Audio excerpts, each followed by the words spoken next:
Hello everyone, तो कैसे हैं आप सब लोग। तो आज की वीडियो में हम पढ़ने वाले हैं भारतीय गवर्नर जनरल के बारे में। लास्ट वीडियो में हमने लगभग 4 से 5 गवर्नर जनरल के बारे में पढ़ लिया था। जो भी रिमेनिंग गवर्नर जनरल रह गए आपके भारत के, उसको हम आज की वीडियो में पढ़ लेंगे। तो मैं कहां से कहां तक गवर्नर जनरल बता रहा हूं आपको। 1773 में बक्सर का युद्ध हुआ था, वहां से बंगाल के गवर्नर पहले बने थे। उसके बाद से हम 1947 जब तक भारत आजाद होता है तब तक के जितने भी महत्वपूर्ण गवर्नर जनरल रहे जिनके बारे में आपको पता होना चाहिए, वो सब मैं आपको बता रहा हूँ। थोड़ा कंफ्यूजिंग आपके लिए हो सकता है क्योंकि हम एक साथ 1773 से 1947 तक पढ़ रहे हैं और जो बीच के विद्रोह हुए वो मैंने आपको अभी तक नहीं बताए हैं। तो नेक्स्ट वीडियो से मैं 1857 के विद्रोह से स्टार्ट करूंगा। अंग्रेजों के खिलाफ जितने भी विद्रोह हुए भारतीयों द्वारा वो सब हम वहां पे पढ़ेंगे, ठीक है। अभी आप क्या करें, एक ओवरव्यू लेते हो चले कि हाँ ये गवर्नर जनरल थे, इनके समय में ये घटना हुई। आप याद करने की कोशिश ना करें, बस समझते हो चले, क्योंकि कुछ गवर्नर जनरल है वो आपको याद करने हैं, वो मैं लास्ट में बता दूंगा वीडियो के कि ये गवर्नर जनरल के नाम आप बिल्कुल अच्छे से याद कर लें क्योंकि ये आगे भी रिपीट नहीं होंगे। यहाँ पर जितने भी गवर्नर जनरल है वो महत्वपूर्ण है, लेकिन ये इसमें ज्यादातर जो गवर्नर जनरल है वो आगे रिपीट होंगे। जब विद्रोह के बारे में बताऊंगा आपको, जैसे 1919 का विद्रोह, जलियांवाला बाग हत्याकांड, उस टाइम कौन गवर्नर जनरल थे वो मैं आपको आगे बताऊंगा कि लॉर्ड चैम्सफोर्ड उस टाइम गवर्नर जनरल थे। लेकिन कुछ गवर्नर जनरल का नाम आगे जाके रिपीट नहीं होगा, ऐसा हो सकता है कि उनका नाम आगे रिपीट ना हो। तो वो जो महत्वपूर्ण गवर्नर जनरल है उनके बारे में आपको वीडियो के एंड में बता दूंगा। तो अभी आपको एक एक गवर्नर जनरल का नाम याद करने की जरूरत नहीं है। जब हम एक एक गवर्नर जनरल के साथ उसके टाइम पे हुई महत्वपूर्ण घटना को पढ़ते हुए चलेंगे तो आपको इजीली वो अपने आप याद हो जाएंगे। अभी आप सिंपल एक फ्लो में वीडियो देखते रहें और समझते हो चले कि हाँ ये गवर्नर जनरल थे, इनके टाइम पे घटना हुई, अभी याद करने की कोशिश ना करें। तो चलिए वीडियो को स्टार्ट करते हैं। तो आज की क्लास स्टार्ट होती है हमारी लॉर्ड मिंटो प्रथम से। इनके शासनकाल में रणजीत सिंह एवं अंग्रेजों के बीच एक संधि हुई थी, काफी ज्यादा इंपॉर्टेंट है अमृतसर की संधि। इसके बारे में हमने पहले ही पढ़ा था जब हमने पढ़ा था कि पंजाब का विलय कैसे अंग्रेजों ने अपने साम्राज्य में किया। तो चार्ल्स मैटकॉफ को लॉर्ड मिंटो प्रथम द्वारा भेजा गया कि तुम जाओ और पंजाब के प्रसिद्ध राजा रणजीत सिंह के साथ संधि करो, अमृतसर की संधि। तो याद रखिएगा, लॉर्ड मिंटो प्रथम ने चार्ल्स मैटकॉफ को भेजा रणजीत सिंह के साथ अमृतसर की संधि करने के लिए। चार्ल्स मैटकॉफ आगे चल के भारतीय गवर्नर जनरल भी बने और इन्हें भारत के प्रेस का मुक्तिदाता के रूप में जाना जाता है। तो भारतीय प्रेस के मुक्तिदाता कौन थे? Charles Metcalfe. अब ये देखिए कैसे याद रहेगा आपको, इनके नाम के पीछे लिखा हुआ है ऑफ, कॉफ है ना, कॉफ से आप ऑफ याद रखिए। ऑफ मतलब किसी को छोड़ देना, बंद कर देना। तो जो भारतीय प्रेस के ऊपर प्रतिबंध लगे थे उन्हें हटाया चार्ल्स मैटकॉफ ने, इसीलिए इन्हें भारतीय प्रेस का मुक्तिदाता कहा जाता है। हमने प्रीवियस क्लास में ये डिस्कस किया था। इसके बाद आपके नेक्स्ट जो आते हैं गवर्नर जनरल, काफी ज्यादा इंपॉर्टेंट है, लॉर्ड डलहौजी। इनके नाम से क्या क्या जुड़ा हुआ है? प्रथम तो इन्होंने करा जो एंग्लो सिख युद्ध, जो प्रथम एंग्लो सिख युद्ध हुआ था वो कैसे समाप्त होता है? लाहौर की संधि के साथ, वो इंपॉर्टेंट नहीं है। जो द्वितीय एंग्लो सिख युद्ध है वो काफी इंपॉर्टेंट है, वो लॉर्ड डलहौजी के शासनकाल में हुआ था। समय याद रखिएगा 1849 में हुआ था, क्योंकि इसी युद्ध के साथ पंजाब राज्य खत्म हो गया और उसे अंग्रेजों ने अपने साम्राज्य में मिला लिया। इसी के साथ साथ क्या किया उन्होंने? जगत प्रसिद्ध सिख राज्य का प्रसिद्ध हीरा कोहिनूर, तो कोहिनूर हीरा उस समय पंजाब राज्य के पास था, उसको लॉर्ड डलहौजी ने ब्रिटेन में भेज दिया। किसको? महारानी विक्टोरिया को। महारानी विक्टोरिया को कोहिनूर हीरा किसने भेजा? लॉर्ड डलहौजी ने। और कहां से प्राप्त किया था उन्होंने? सिख राज्य से प्राप्त किया था। तो इसी के साथ साथ आप एक पॉइंट और याद रखिए कि द्वितीय एंग्लो सिख युद्ध के दौरान पंजाब के राजा कौन थे? तो पंजाब के राजा उस समय महाराजा दलीप सिंह थे, जिस समय पंजाब का विलय अंग्रेजों ने किया। ठीक है, एक क्वेश्चन आपसे पूछा जाता है कि पंजाब का शेर किसे कहा जाता है, तो आपको सिंपली याद करना है कि पंजाब के सबसे प्रसिद्ध शासक कौन थे? वो थे महाराजा रणजीत सिंह, और महाराजा रणजीत सिंह को ही पंजाब का शेर भी कहा जाता है। ठीक है, इसके बाद बात करते हैं लॉर्ड डलहौजी के कुछ अन्य महत्वपूर्ण कार्य। इन्होंने डॉक्ट्राइन ऑफ लैप्स चलाया, जिसे कहते हैं वेबकस सिद्धांत। आसान भाषा में कहें तो हड़प नीति कह सकते हैं। जो दूसरे साम्राज्य हैं उनको हड़प कर अपने साम्राज्य में मिला लेना इस नीति का मुख्य उद्देश्य था। और इस नीति के अंतर्गत लॉर्ड डलहौजी ने सर्वप्रथम सतारा को अपने कब्जे में किया। तो क्वेश्चन इस तरीके से आता है कि प्रथम राज्य बताइए इन 4 ऑप्शनों में जिसमें डॉक्ट्राइन ऑफ लैप्स का इस्तेमाल करके लॉर्ड डलहौजी ने अपने साम्राज्य में मिलाया। तो लॉर्ड डलहौजी ने डॉक्ट्राइन ऑफ लैप्स का इस्तेमाल सर्वप्रथम सतारा राज्य पर किया था। उसके बाद पंजाब राज्य में 1849 में। अवध राज्य को भी उन्होंने ऐसे ही कब्जा करा डॉक्ट्राइन ऑफ लैप्स के जरिए। और अवध राज्य के संस्थापक कौन थे? हमने पहले पढ़ा था, सादत खान इसके संस्थापक थे। इंपॉर्टेंट है, याद रखिएगा। शिक्षा संबंधी सुधारों में लॉर्ड डलहौजी ने क्या कराया था? शिक्षा संबंधी सुधारों में उन्होंने वुड डिस्पैच को लागू करा था। यह मान लीजिए एक तरह का एक्ट था जिसका नाम था वुड डिस्पैच एक्ट। जैसे हमने प्रीवियस क्लास में पढ़ा था कि लॉर्ड विलियम बेंटिंक ने शिक्षा सुधारों में मैकाले की अनुशंसा पर एक समिति बनाई थी, जिसके जरिए क्या करा गया? भारत में अंग्रेजी को शिक्षा का माध्यम बनाया गया। उसी तरीके का एक और एक्ट आया, वुड डिस्पैच नीति, जिसके जरिए काफी सारे हिस्सों में भारत के काफी सारे स्कूल बनाए गए, कॉलेजों की स्थापना की गई।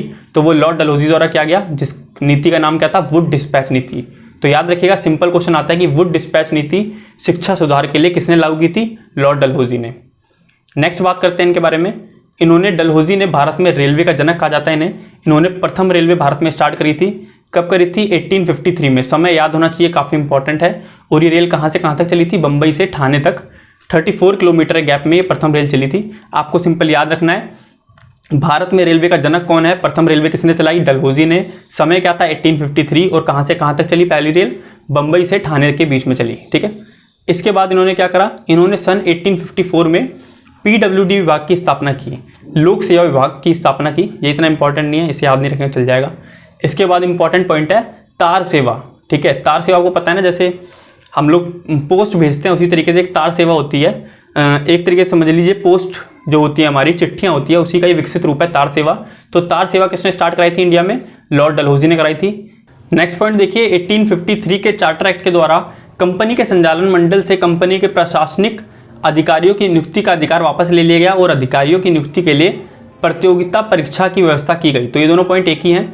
1853 का में एक्ट आता है, उसके जरिए बोला जाता है कि कंपनी राज्य चलाने के लिए जिन भी लोगों की नियुक्ति करती है, जैसे मान लीजिए सिविल सेवा परीक्षा में जो भी होते हैं, कलेक्टर होते हैं, फिर IPS IAS जो भी होते हैं, उनकी नियुक्ति की जाती थी पहले कंपनी द्वारा। लेकिन इस एक्ट के द्वारा बोला गया कि अब तुम उन लोगों की नियुक्ति नहीं करोगे, उन्हें चुना जाएगा और उसके लिए एक कम्पिटिटिव एग्जाम होगा। तो इससे एक पॉइंट याद आ रहा है कि भारत में नागरिक सेवा का जनक किसे कहा जाता है? प्रीवियस क्लास में पढ़ा था, भारत में नागरिक सेवा का जनक किसे कहा जाता है? जिन्होंने कलेक्टर के हाथों में सभी अधिकार दे दिए थे एक राज्य के, एक जिले के, तो उसे उनका नाम क्या था? Lord Cornwallis. उन्हें भारत में नागरिक सेवा का जनक कहा जाता है और उसी का आगे चल के विकास हुआ। पहले उनकी नियुक्ति होती थी नागरिक सेवा के लोगों की, अब सिविल सेवा परीक्षा होगी यहाँ पे और उसके जरिए उनकी नियुक्ति नहीं होगी, उन्हें चुना जाएगा। जो भी उस परीक्षा में बढ़िया प्रदर्शन करेगा उसे चुना जाएगा। ये कब हुआ? किसके समय में? लॉर्ड डलहौजी के समय में ये हुआ। इनके समय में क्या होता है? आगे चल के सिविल सेवा परीक्षा आती है। लंदन में पहली सिविल सेवा परीक्षा होती है और इसमें पहले भारतीय जिन्होंने सफलता हासिल करी उनका नाम था सत्येंद्र नाथ टैगोर।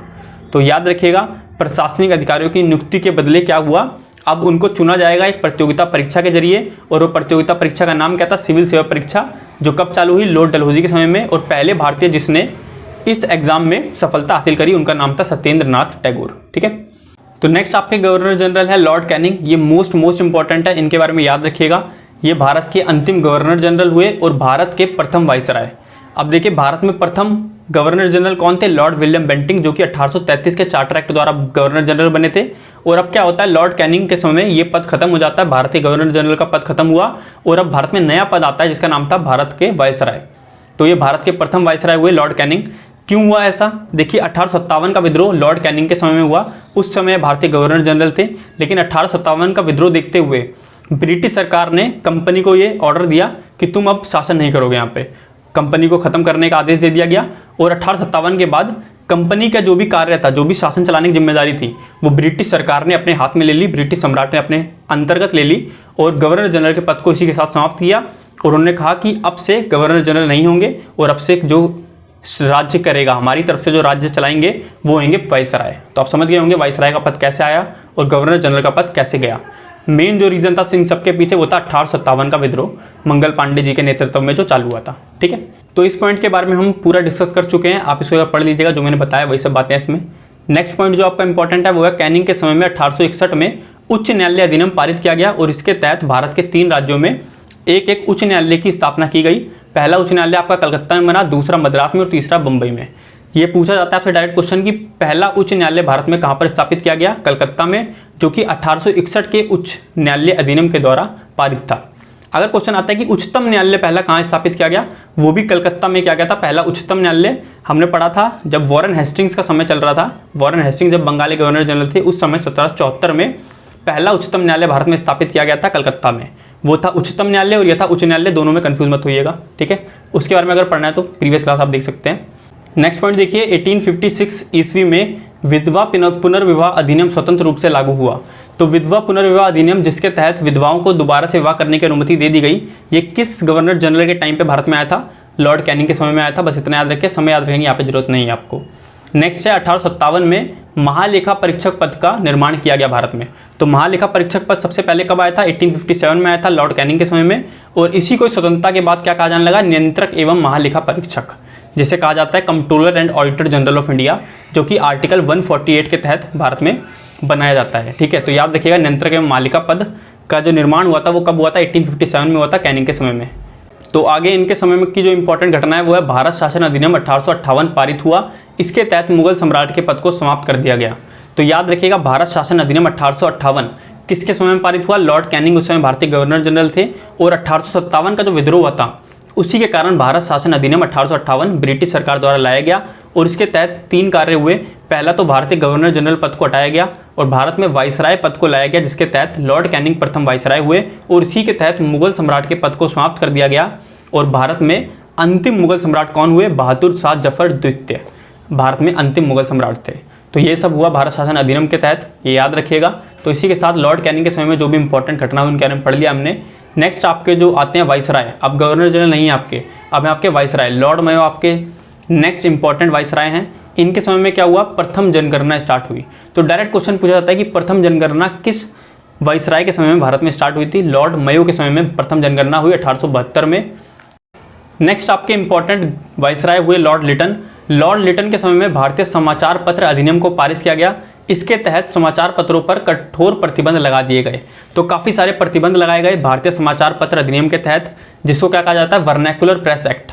तो डायरेक्ट क्वेश्चन बनता है कि वर्नैकुलर प्रेस एक्ट किस वाइसराय के समय भारत में आया? तो लॉर्ड लिटन के समय में आया। इसके तहत समाचार पत्रों पर कठोर प्रतिबंध लगा दिए गए थे।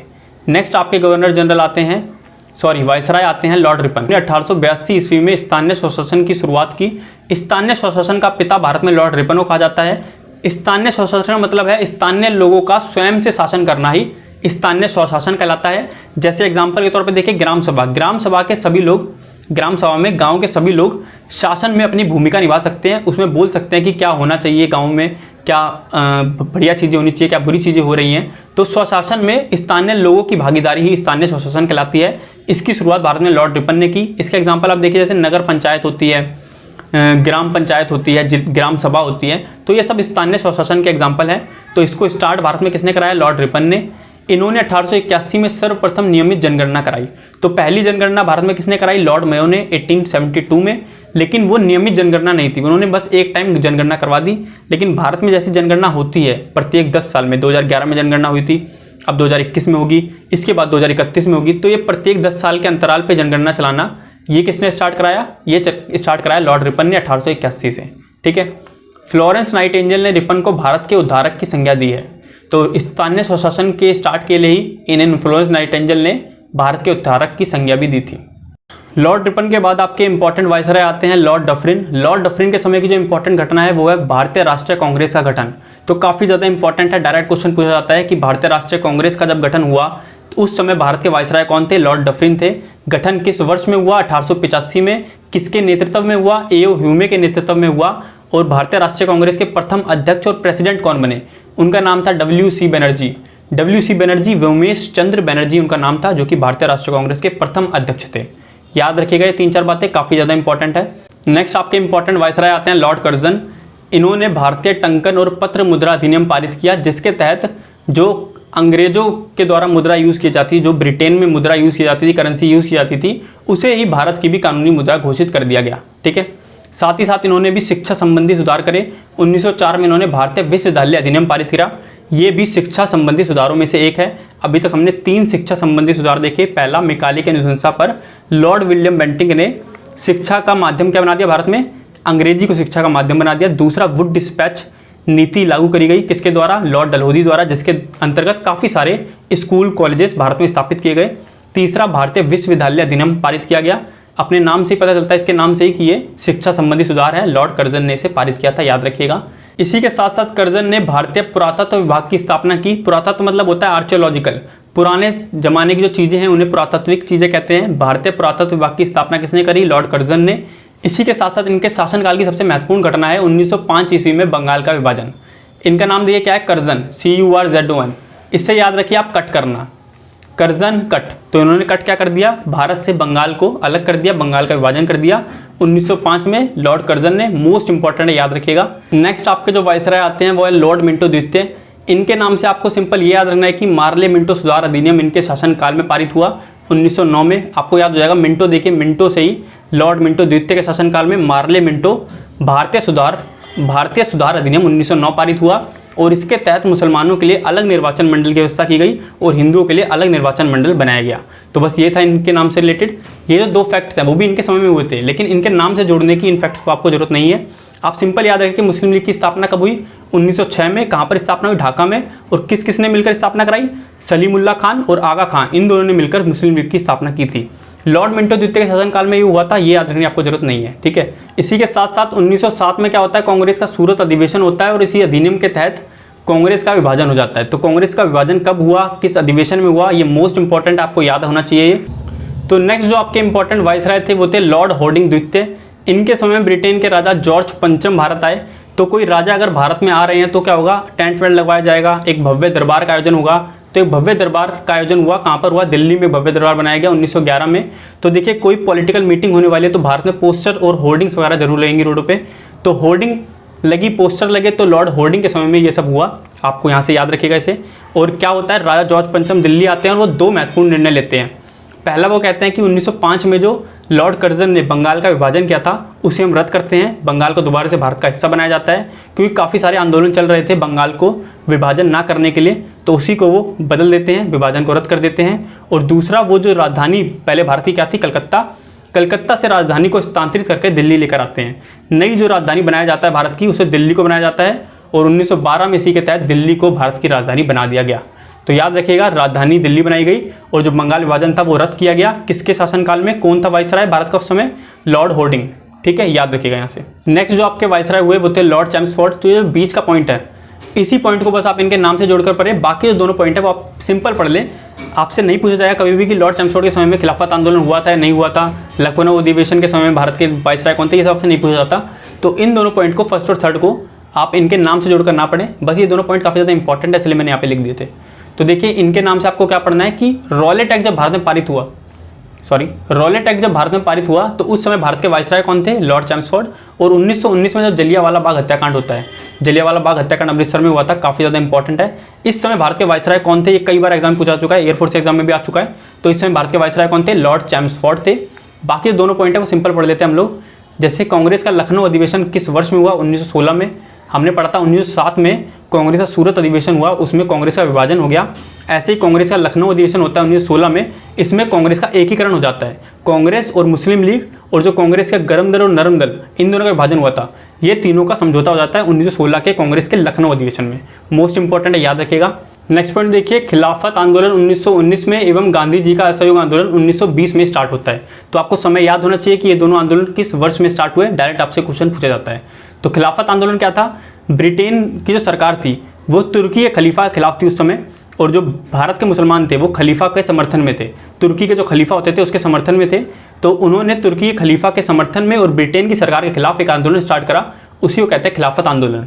और जो जलियांवाला बाग हत्याकांड हुआ उसके विद्रोह में गांधी जी ने असहयोग आंदोलन स्टार्ट किया था 1920 में, ठीक है। नेक्स्ट जो आपके इंपॉर्टेंट वाइसराय हुए वो थे लॉर्ड इरविन। इनके समय में साइमन कमीशन भारत पहुंचता है बंबई में। 1927 में साइमन कमीशन का गठन होता है ब्रिटेन में, 1928 में जाके भारत पहुंच पाता है। इसे व्हाइट मैन कमीशन भी कहा जाता है क्योंकि इसमें सभी जो थे अंग्रेज लोग शामिल थे। इसका कार्य था कि भारत जाइए, इन जो भी साइमन कमीशन के लोग अंदर थे इनका काम था भारत आओ और चेक करो कि जो भारत में कॉन्स्टिट्यूशन बन रहा है वो सही से बन रहा है नहीं बन रहा है। लेकिन इसके अंदर का सारे अंग्रेज लोग थे, तो इसीलिए हिंदुस्तानियों ने इसका विद्रोह किया कि अगर तुम्हें इंडिया के कॉन्स्टिट्यूशन के बारे में समझना है तो इंडिया के लोगों को भी तो लो, वही तो बता पाएंगे कि हमारा कॉन्स्टिट्यूशन हमारे हिसाब से बन रहा है नहीं बन रहा है। लेकिन इसमें सब अंग्रेज थे, इसीलिए भारतीयों ने इसका विद्रोह किया और इसी के खिलाफ विद्रोह करते हुए 1928 में लाल लाजपत राय की लाठी रखने से मृत्यु हो जाती है, ठीक है। लाल लाजपत राय की मृत्यु कैसे होती है, साइमन कमीशन के खिलाफ विद्रोह करने के समय लाठी के प्रहार से उनकी मृत्यु हो जाती है, ठीक है। नेक्स्ट पॉइंट है आपका 1929 ईस्वी में कांग्रेस के लाहौर अधिवेशन में पूर्ण स्वराज्य का लक्ष्य निर्धारित किया गया। तो कांग्रेस का जो लाहौर अधिवेशन होता है 1929 में, उस मीटिंग में जवाहरलाल नेहरू जी की अध्यक्षता थी उस मीटिंग में 2 बातें हुई। पहला तो पूर्ण स्वराज्य को लक्ष्य बनाया गया अपना, और दूसरा 26 जनवरी को हर साल भारत का स्वतंत्रता दिवस मनाने की घोषणा की गई। और इसी के तहत पहला स्वतंत्रता दिवस भारत में कब मनाया गया, 26 जनवरी 1930 को। तो आपको पता चल गया 26 जनवरी को ही स्वतंत्रता दिवस क्यों मनाया जाता है। वो कब डिसाइड हुआ था, कांग्रेस के लाहौर अधिवेशन से डिसाइड हुआ था। इस मीटिंग के अध्यक्ष कौन थे, जवाहरलाल नेहरू जी थे। नेक्स्ट जो पॉइंट्स है, आपको इन पॉइंट्स को भी आपको लॉर्ड इरविन के नाम से जोड़ने की जरूरत नहीं है, आपको सिंपल इनकी रीडिंग करनी है, क्योंकि हम आगे जब पढ़ेंगे भारत में विद्रोह जो भी हुए थे भारत में अंग्रेजों के खिलाफ, उनमें भी इन पॉइंट्स को पढ़ने वाले हैं। तो आप सिंपल रीडिंग कर लीजिए। सविनय अवज्ञा आंदोलन कब स्टार्ट हुआ था, 1930 में। किसने स्टार्ट किया था? महात्मा गांधी ने। इसी को कहा जाता है सिविल डिसोबीडियंस मूवमेंट। ठीक है, नेक्स्ट पॉइंट है आपका 1930 में लंदन में प्रथम गोलमेज सम्मेलन हुआ। तो 3 गोलमेज सम्मेलन हुए थे और तीनों कहाँ हुए थे? लंदन में। प्रथम गोलमेज सम्मेलन आपका 1930 में हुआ, दूसरा गोलमेज सम्मेलन आपका 1931 में और तीसरा गोलमेज सम्मेलन आपका 1932 में होता है। तीनों गोलमेज सम्मेलन में भाग लेने वाला एकमात्र भारतीय कौन था? डॉक्टर भीमराव अम्बेडकर जी थे, जिन्होंने तीनों गोलमेज सम्मेलन में भाग लिया था। और कांग्रेस ने किस गोलमेज सम्मेलन में भाग लिया पूछा जाता है? उन्होंने सिर्फ दूसरी गोलमेज सम्मेलन जो 1932 में हुआ उसी में सिर्फ कांग्रेस ने भाग लिया था, बाकी दोनों गोलमेज सम्मेलन में कांग्रेस ने भाग नहीं लिया था। क्या होता है 1931 में? और गांधी इरविन समझौता होता है। सविनय अवज्ञा आंदोलन चल रहा था 1930 से, तो उस आंदोलन को वापस लेने के लिए गांधी इरविन समझौता हुआ और इसी समझौते के तहत सविनय अवज्ञा आंदोलन को वापस लिया गांधी जी ने।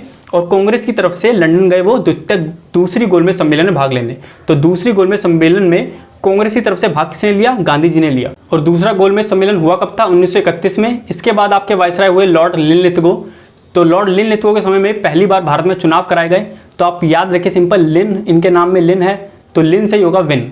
विन किस में होते हैं? चुनाव में। तो चुनाव पहली बार किसके समय में कराए गए? लॉर्ड लिनलिथगो के शासनकाल में पहली बार भारत में चुनाव कराए गए। तो नेक्स्ट आपके आते हैं लॉर्ड माउंटबेटन। सत्ता हस्तांतरण करने के लिए 1947 को भारत का गवर्नर जनरल लॉर्ड माउंटबेटन को बनाया गया। तो जब ब्रिटिश सरकार को भारत में शासन करना था तो भारत में क्या नियुक्त कर रहे थे? भारत में अपना वायसराय नियुक्त कर रहे थे। लेकिन लॉर्ड माउंटबेटन को राज्य चलाने के लिए नियुक्त नहीं किया गया था। इनका काम यही था कि ये सत्ता को हस्तांतरित कर दें, कि मतलब जो ब्रिटिश सरकार का शासन चल रहा है भारत में उसे हिंदुस्तानियों को सौंप दें। उसके लिए जो भी पेपर वर्क है, जो भी कानूनी कार्रवाई है, वो सब करने के लिए, योजना बनाने के लिए लॉर्ड माउंटबेटन को भारत में गवर्नर जनरल नियुक्त किया गया, ना कि वायसराय नियुक्त किया गया। ठीक है, वायसराय कब नियुक्त किया था? जब शासन चलाना था। लेकिन अब यहाँ पे गवर्नर जनरल नियुक्त किया गया क्योंकि अब सिर्फ सत्ता हस्तांतरण का काम बचा है, शासन करने का काम नहीं बचा था। ठीक है, तो 3 जून 1947 को माउंटबेटन ने एक योजना बनाई जिसके तहत भारत का विभाजन होगा और भारत के जो शासन चलाने की जिम्मेदारी है वो भारतीयों को सौंप दी गई। ठीक है, आगे देखिए, स्वतंत्र भारत के प्रथम गवर्नर जनरल लॉर्ड माउंटबेटन हुए और स्वतंत्र भारत के प्रथम भारतीय गवर्नर जनरल चक्रवर्ती राजगोपालाचारी हुए। इन दोनों में कंफ्यूज मत होइएगा, वो प्रथम गवर्नर जनरल है और ये प्रथम भारतीय गवर्नर जनरल है। और अंतिम भारतीय गवर्नर जनरल कौन हुए? चक्रवर्ती राजगोपालाचारी। या फिर बोले कि भारत में अंतिम गवर्नर जनरल कौन है, तो वो चक्रवर्ती राजगोपालाचारी थे। इसके बाद जो गवर्नर जनरल का पद है, वायसराय है, ये सब पद खत्म हो जाते हैं। और स्वतंत्रता के समय ब्रिटेन के प्रधानमंत्री कौन थे जिसने मंजूरी दी थी सत्ता हस्तांतरण को? वो थे लॉर्ड क्लीमेंट एटली, जो कि लेबर पार्टी के थे।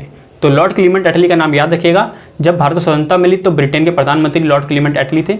तो इसी के साथ जितने भी इंपॉर्टेंट गवर्नर जनरल या वायसराय हुए भारत के, उनके बारे में हमने पढ़ लिया है।